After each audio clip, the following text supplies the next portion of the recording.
The Adventures of Sherlock Holmes. Chapter 5. The 5 Orange Pips.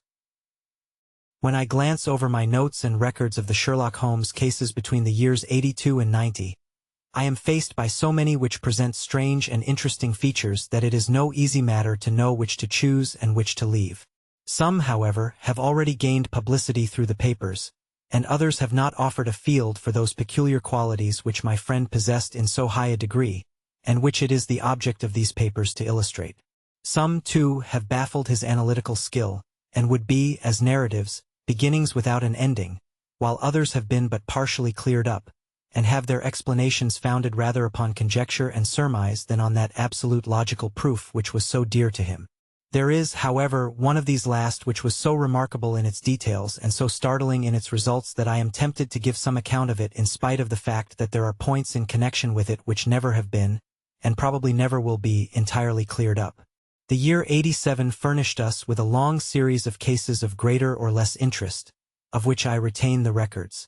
Among my headings under this 112 months I find an account of the adventure of the Paradol Chamber, of the Amateur Mendicant Society, who held a luxurious club in the lower vault of a furniture warehouse, of the facts connected with the loss of the British bark Sophie Anderson, of the singular adventures of the Grice Pattersons in the island of Uffa, and finally of the Camberwell poisoning case.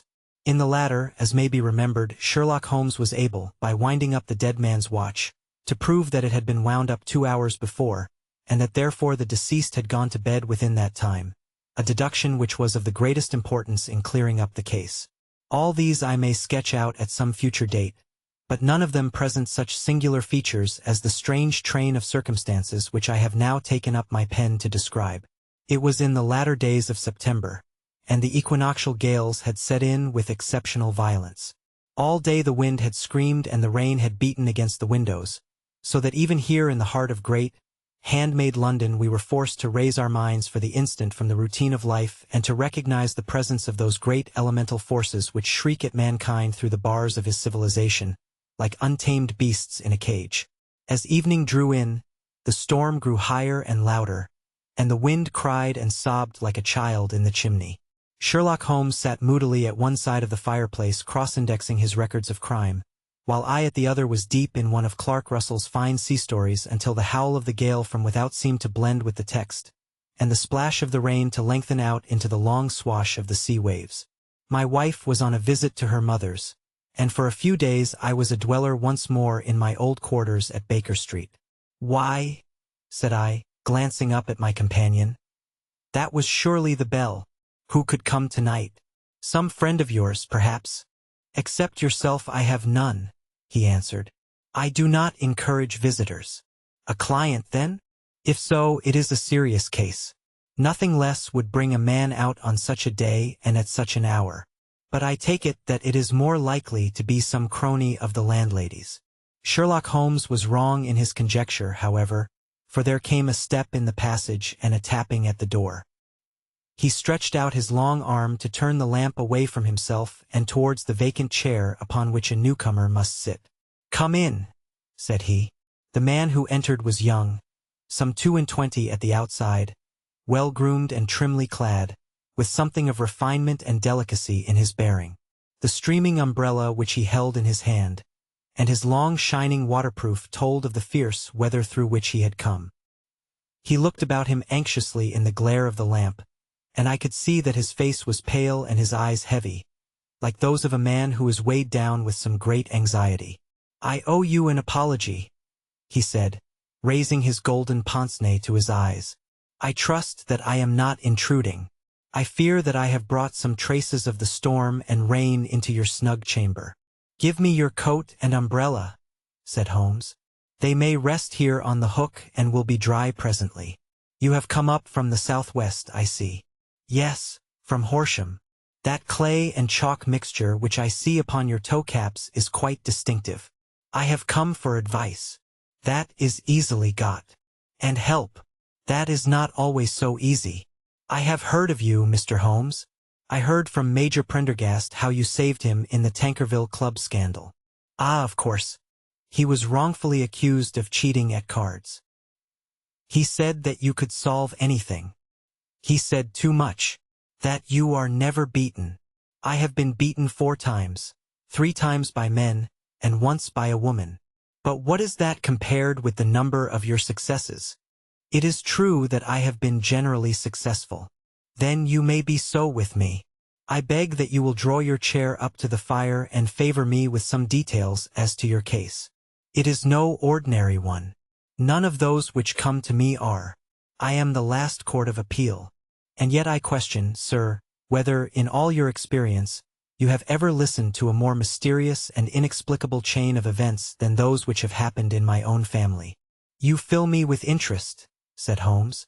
Pray give us the essential facts from the commencement, and I can afterwards question you as to those details which seem to me to be most important. The young man pulled his chair up and pushed his wet feet out towards the blaze. My name, said he, is John Openshaw, but my own affairs have, as far as I can understand, little to do with this awful business. It is a hereditary matter, so in order to give you an idea of the facts, I must go back to the commencement of the affair. You must know that my grandfather had 2 sons, my uncle Elias and my father Joseph. My father had a small factory at Coventry, which he enlarged at the time of the invention of bicycling.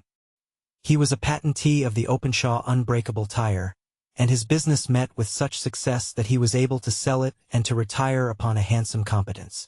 My uncle Elias emigrated to America when he was a young man and became a planter in Florida, where he was reported to have done very well. At the time of the war he fought in Jackson's army, and afterwards under Hood, where he rose to be a colonel. When Lee laid down his arms, my uncle returned to his plantation, where he remained for 3 or 4 years. About 1869 or 1870 he came back to Europe and took a small estate in Sussex near Horsham. He had made a very considerable fortune in the States, and his reason for leaving them was his aversion to the Negroes, and his dislike of the Republican policy in extending the franchise to them. He was a singular man, fierce and quick-tempered, very foul-mouthed when he was angry, and of a most retiring disposition. During all the years that he lived at Horsham, I doubt if ever he set foot in the town. He had a garden and 2 or 3 fields round his house, and there he would take his exercise, though very often for weeks on end he would never leave his room. He drank a great deal of brandy and smoked very heavily, but he would see no society and did not want any friends, not even his own brother. He didn't mind me, in fact, he took a fancy to me, for at the time when he saw me first I was a youngster of 12 or so. This would be in the year 1878, after he had been 8 or 9 years in England. He begged my father to let me live with him, and he was very kind to me in his way. When he was sober he used to be fond of playing backgammon and draughts with me, and he would make me his representative both with the servants and with the tradespeople, so that by the time that I was 16 I was quite master of the house. I kept all the keys and could go where I liked and do what I liked, so long as I did not disturb him in his privacy. There was one singular exception, however, for he had a single room, a lumber room up among the attics, which was invariably locked, and which he would never permit either me or anyone else to enter. With a boy's curiosity I have peeped through the keyhole, but I was never able to see more than such a collection of old trunks and bundles as would be expected in such a room. One day, it was in March 1883, a letter with a foreign stamp lay upon the table in front of the colonel's plate. It was not a common thing for him to receive letters, for his bills were all paid in ready money, and he had no friends of any sort. "From India," said he as he took it up. "Pondicherry postmark. What can this be?" Opening it hurriedly, out there jumped 5 little dried orange pips, which pattered down upon his plate. I began to laugh at this, but the laugh was struck from my lips at the sight of his face. His lip had fallen, his eyes were protruding, his skin the color of putty, and he glared at the envelope which he still held in his trembling hand. "K, K, K!" he shrieked, and then, my God, my sins have overtaken me." "What is it, uncle?" I cried. "Death," said he, and rising from the table he retired to his room, leaving me palpitating with horror. I took up the envelope and saw scrawled in red ink upon the inner flap, just above the gum, the letter K 3 times repeated. There was nothing else save the 5 dried pips. What could be the reason of his overpowering terror? I left the breakfast table, and as I ascended the stair I met him coming down with an old rusty key, which must have belonged to the attic, in one hand, and a small brass box, like a cash box, in the other. "They may do what they like, but I'll checkmate them still," said he with an oath. "Tell Mary that I shall want a fire in my room today, and send down to Fordham the Horsham lawyer." I did as he ordered, and when the lawyer arrived I was asked to step up to the room. The fire was burning brightly, and in the grate there was a mass of black, fluffy ashes, as of burned paper, while the brass box stood open and empty beside it.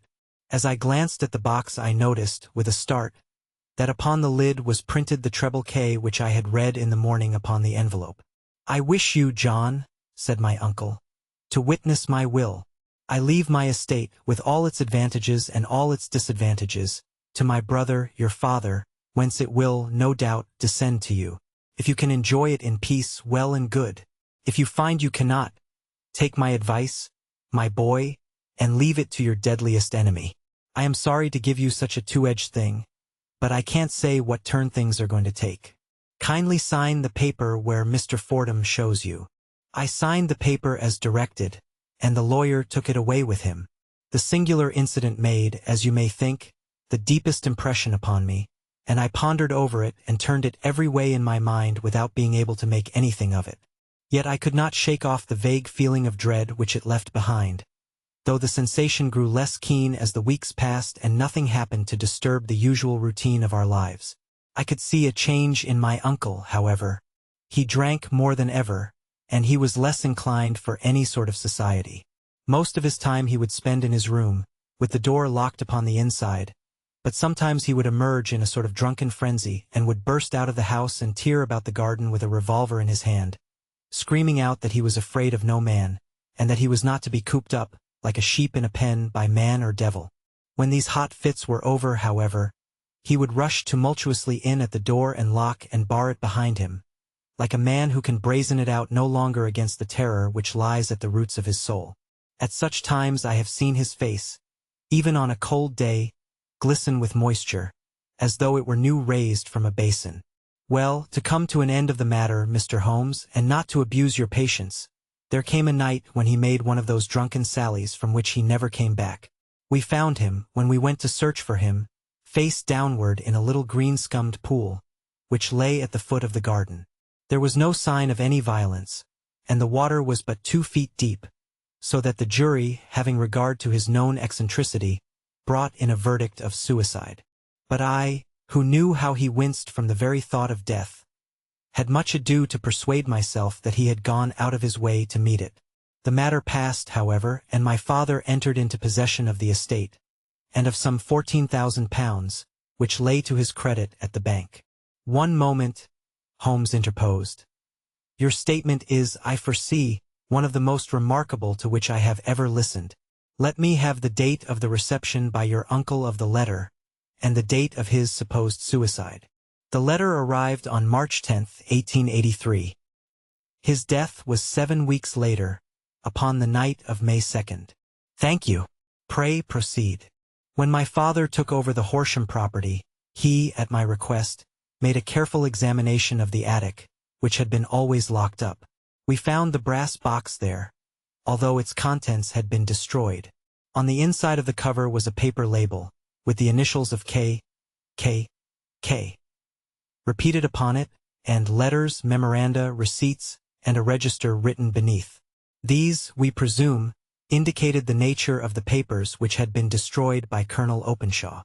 For the rest, there was nothing of much importance in the attic save a great many scattered papers and notebooks bearing upon my uncle's life in America. Some of them were of the wartime and showed that he had done his duty well and had borne the repute of a brave soldier. Others were of a date during the reconstruction of the Southern states, and were mostly concerned with politics, for he had evidently taken a strong part in opposing the carpetbag politicians who had been sent down from the north. Well, it was the beginning of '84 when my father came to live at Horsham, and all went as well as possible with us until the January of '85. On the 4th day after the New Year I heard my father give a sharp cry of surprise as we sat together at the breakfast table. There he was, sitting with a newly opened envelope in one hand and 5 dried orange pips in the outstretched palm of the other one. He had always laughed at what he called my cock and bull story about the colonel, but he looked very scared and puzzled now that the same thing had come upon himself. "Why, what on earth does this mean, John?" he stammered. My heart had turned to lead. "It is K, said I. He looked inside the envelope. "So it is," he cried. "Here are the very letters. But what is this written above them?" "Put the papers on the sundial," I read, peeping over his shoulder. "What papers? What sundial?" he asked. "The sundial in the garden. There is no other," said I. "But the papers must be those that are destroyed." "Pooh!" said he, gripping hard at his courage. "We are in a civilized land here, and we can't have tomfoolery of this kind. Where does the thing come from?" "From Dundee," I answered, glancing at the postmark. "Some preposterous practical joke," said he. "What have I to do with sundials and papers? I shall take no notice of such nonsense." "I should certainly speak to the police," I said, "and be laughed at for my pains." "Nothing of the sort." "Then let me do so?" "No, I forbid you. I won't have a fuss made about such nonsense." It was in vain to argue with him, for he was a very obstinate man. I went about, however, with a heart which was full of forebodings. On the third day after the coming of the letter, my father went from home to visit an old friend of his, Major Freebody, who is in command of one of the forts upon Portsdown Hill. I was glad that he should go, for it seemed to me that he was farther from danger when he was away from home. In that, however, I was in error. Upon the second day of his absence I received a telegram from the Major, imploring me to come at once. My father had fallen over one of the deep chalk pits which abound in the neighborhood, and was lying senseless, with a shattered skull. I hurried to him, but he passed away without having ever recovered his consciousness. He had, as it appears, been returning from Fareham in the twilight, and as the country was unknown to him, and the chalk pit unfenced, the jury had no hesitation in bringing in a verdict of death from accidental causes. Carefully as I examined every fact connected with his death, I was unable to find anything which could suggest the idea of murder. There were no signs of violence, no footmarks, no robbery, no record of strangers having been seen upon the roads. And yet I need not tell you that my mind was far from at ease, and that I was well nigh certain that some foul plot had been woven round him. In this sinister way I came into my inheritance. You will ask me why I did not dispose of it. I answer, because I was well convinced that our troubles were in some way dependent upon an incident in my uncle's life, and that the danger would be as pressing in one house as in another. It was in January '85 that my poor father met his end, and 2 years and 8 months have elapsed since then. During that time I have lived happily at Horsham, and I had begun to hope that this curse had passed away from the family, and that it had ended with the last generation. I had begun to take comfort too soon, however. Yesterday morning the blow fell in the very shape in which it had come upon my father. The young man took from his waistcoat a crumpled envelope, and turning to the table he shook out upon it 5 little dried orange pips. "This is the envelope," he continued. "The postmark is London, Eastern Division. Within are the very words which were upon my father's last message, K. And then put the papers on the sundial." "What have you done?" asked Holmes. "Nothing. Nothing. To tell the truth." He sank his face into his thin, white hands. "I have felt helpless. I have felt like one of those poor rabbits when the snake is writhing towards it. I seem to be in the grasp of some resistless, inexorable evil, which no foresight and no precautions can guard against." Tut, cried Sherlock Holmes. "You must act, man, or you are lost. Nothing but energy can save you. This is no time for despair. I have seen the police. Ah! But they listened to my story with a smile. I am convinced that the inspector has formed the opinion that the letters are all practical jokes, and that the deaths of my relations were really accidents, as the jury stated, and were not to be connected with the warnings." Holmes shook his clenched hands in the air. "Incredible imbecility," he cried. "They have, however, allowed me a policeman, who may remain in the house with me. Has he come with you tonight?" "No." "His orders were to stay in the house." Again Holmes raved in the air. "Why did you come to me?" he said. And, above all, why did you not come at once? I did not know. It was only today that I spoke to Major Prendergast about my troubles, and was advised by him to come to you. It is really 2 days since you had the letter. We should have acted before this. You have no further evidence, I suppose, than that which you have placed before us. No suggestive detail which might help us. There is one thing, said John Openshaw. He rummaged in his coat pocket, and, drawing out a piece of discolored, blue-tinted paper, he laid it out upon the table. I have some remembrance, said he, that on the day when my uncle burned the papers I observed that the small, unburned margins which lay amid the ashes were of this particular color. I found this single sheet upon the floor of his room, and I am inclined to think that it may be one of the papers which has, perhaps, fluttered out from among the others, and in that way has escaped destruction. Beyond the mention of pips, I do not see that it helps us much. I think myself that it is a page from some private diary. The writing is undoubtedly my uncle's. Holmes moved the lamp, and we both bent over the sheet of paper, which showed by its ragged edge that it had indeed been torn from a book. It was headed, March, 1869, and beneath were the following enigmatical notices. 4th, Hudson came, same old platform. 7th, set the pips on Macaulay, Paramore, and John Swain of St. Augustine. 9th, Macaulay cleared. 10th, John Swain cleared. 12th, visited Paramore. All well. Thank you, said Holmes, folding up the paper and returning it to our visitor. And now you must on no account lose another instant. We cannot spare time even to discuss what you have told me. You must get home instantly and act. What shall I do? There is but one thing to do. It must be done at once. You must put this piece of paper which you have shown us into the brass box which you have described. You must also put in a note to say that all the other papers were burned by your uncle, and that this is the only one which remains. You must assert that in such words as will carry conviction with them. Having done this, you must at once put the box out upon the sundial as directed. Do you understand? Entirely. Do not think of revenge or anything of the sort at present.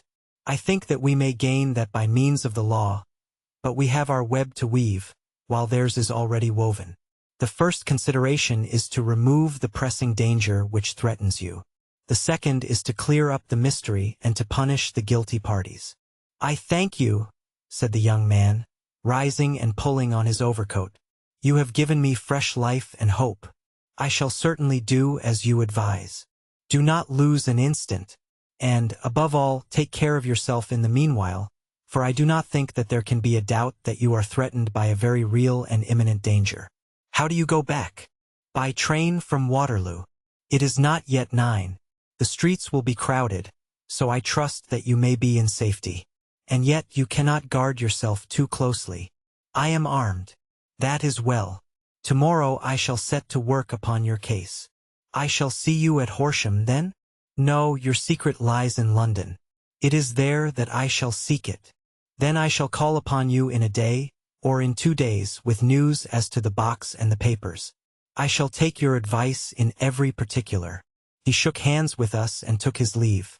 Outside the wind still screamed and the rain splashed and pattered against the windows. This strange, wild story seemed to have come to us from amid the mad elements, blown in upon us like a sheet of seaweed in a gale, and now to have been reabsorbed by them once more. Sherlock Holmes sat for some time in silence, with his head sunk forward and his eyes bent upon the red glow of the fire. Then he lit his pipe, and leaning back in his chair, he watched the blue smoke rings as they chased each other up to the ceiling. I think, Watson, he remarked at last, that of all our cases we have had none more fantastic than this, save, perhaps, the sign of 4. Well, yes, save perhaps that. And yet this John Openshaw seems to me to be walking amid even greater perils than did the Sholtos. But have you, I asked, formed any definite conception as to what these perils are? There can be no question as to their nature, he answered. Then what are they? Who is this K? And why does he pursue this unhappy family? Sherlock Holmes closed his eyes and placed his elbows upon the arms of his chair, with his fingertips together. The ideal reasoner, he remarked, would, when he had once been shown a single fact in all its bearings, deduce from it not only all the chain of events which led up to it but also all the results which would follow from it. As Cuvier could correctly describe a whole animal by the contemplation of a single bone, so the observer who has thoroughly understood one link in a series of incidents should be able to accurately state all the other ones, both before and after. We have not yet grasped the results which the reason alone can attain to.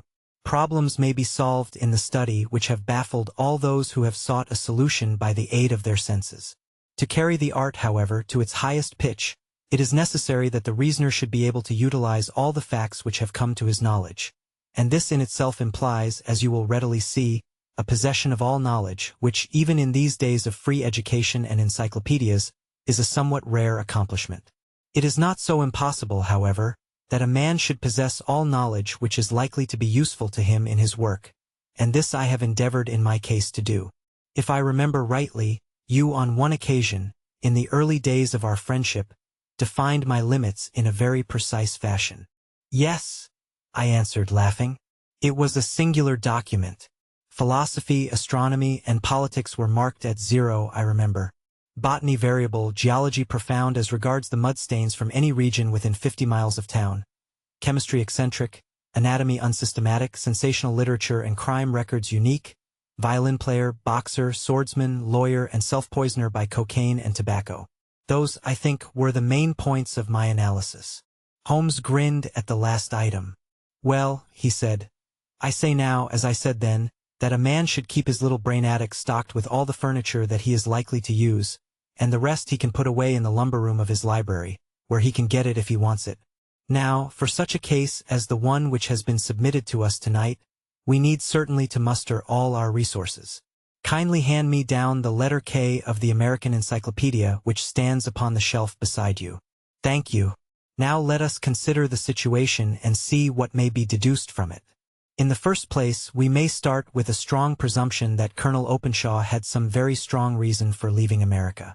Men at his time of life do not change all their habits and exchange willingly the charming climate of Florida for the lonely life of an English provincial town.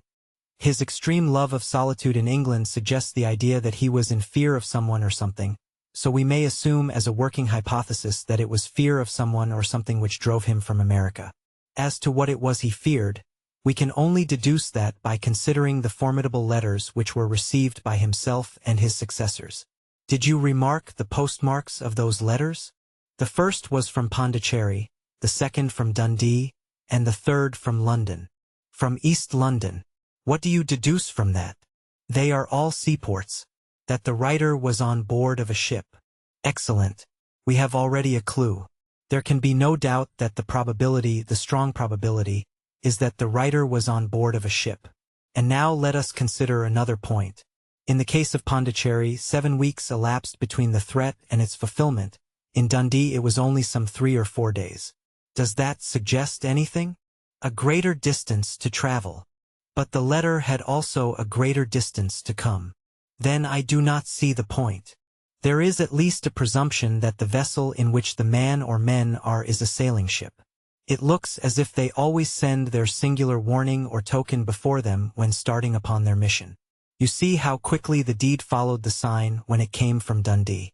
If they had come from Pondicherry in a steamer, they would have arrived almost as soon as their letter.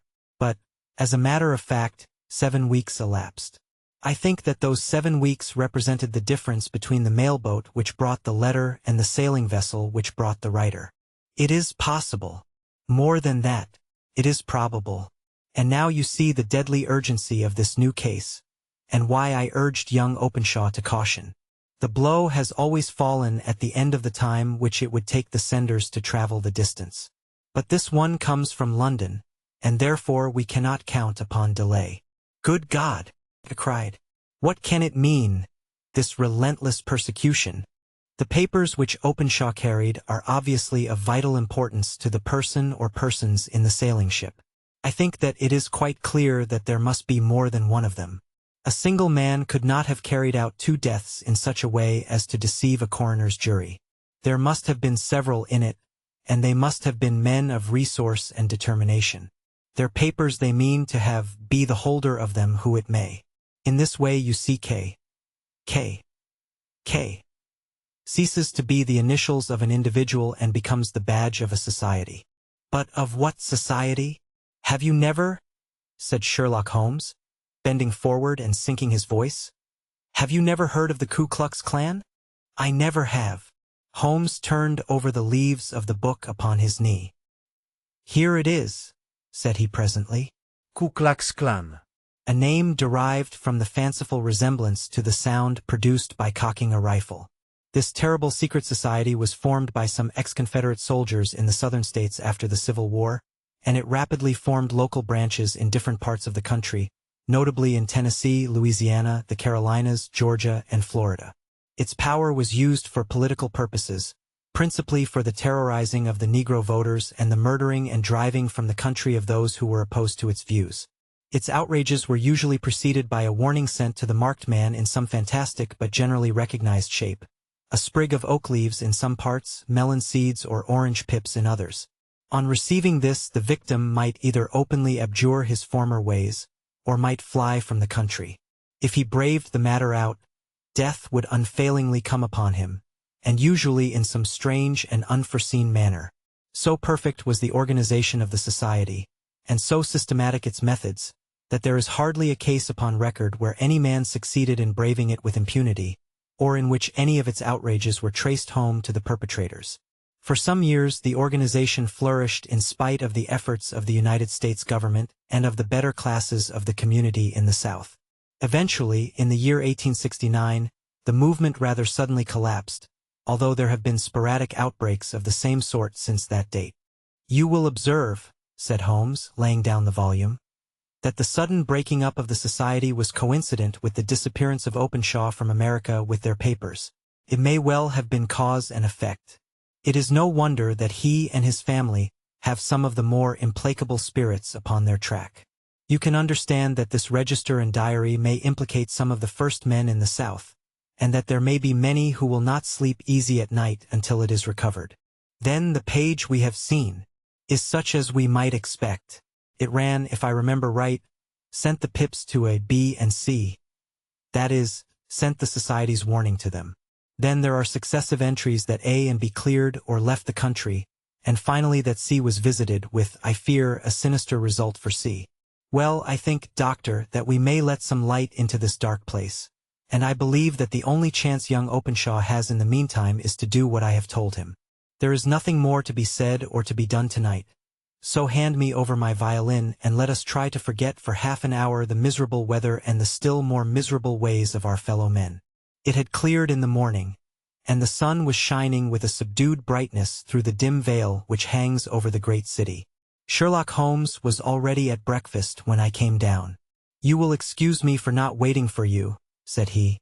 I have, I foresee, a very busy day before me in looking into this case of young Openshaw's. What steps will you take? I asked. It will very much depend upon the results of my first inquiries. I may have to go down to Horsham, after all. You will not go there first? No, I shall commence with the city. Just ring the bell and the maid will bring up your coffee. As I waited, I lifted the unopened newspaper from the table and glanced my eye over it. It rested upon a heading which sent a chill to my heart. Holmes, I cried, you are too late. Ah, said he, laying down his cup.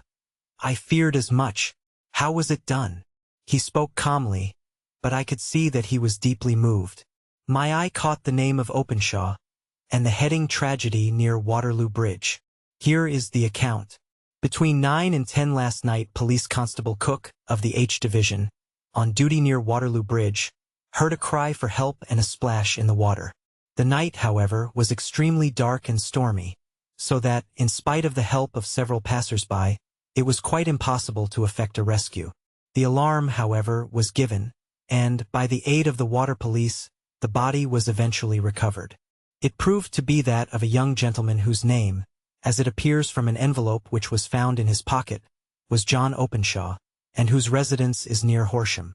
It is conjectured that he may have been hurrying down to catch the last train from Waterloo Station, and that in his haste and the extreme darkness he missed his path and walked over the edge of one of the small landing places for river steamboats. The body exhibited no traces of violence, and there can be no doubt that the deceased had been the victim of an unfortunate accident, which should have the effect of calling the attention of the authorities to the condition of the riverside landing stages.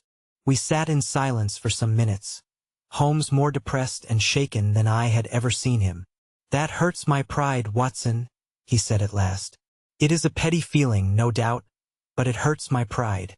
It becomes a personal matter with me now, and, if God sends me health, I shall set my hand upon this gang. That he should come to me for help, and that I should send him away to his death." He sprang from his chair and paced about the room in uncontrollable agitation, with a flush upon his sallow cheeks and a nervous clasping and unclasping of his long thin hands. "They must be cunning devils," he exclaimed at last. "How could they have decoyed him down there? The embankment is not on the direct line to the station. The bridge, no doubt, was too crowded, even on such a night, for their purpose. Well, Watson, we shall see who will win in the long run. I am going out now." "To the police?" "No, I shall be my own police. When I have spun the web they may take the flies, but not before. All day I was engaged in my professional work, and it was late in the evening before I returned to Baker Street. Sherlock Holmes had not come back yet. It was nearly 10 o'clock before he entered, looking pale and worn. He walked up to the sideboard, and tearing a piece from the loaf he devoured it voraciously, washing it down with a long draught of water. "You are hungry," I remarked. "Starving." It had escaped my memory. "I have had nothing since breakfast." "Nothing?" "Not a bite."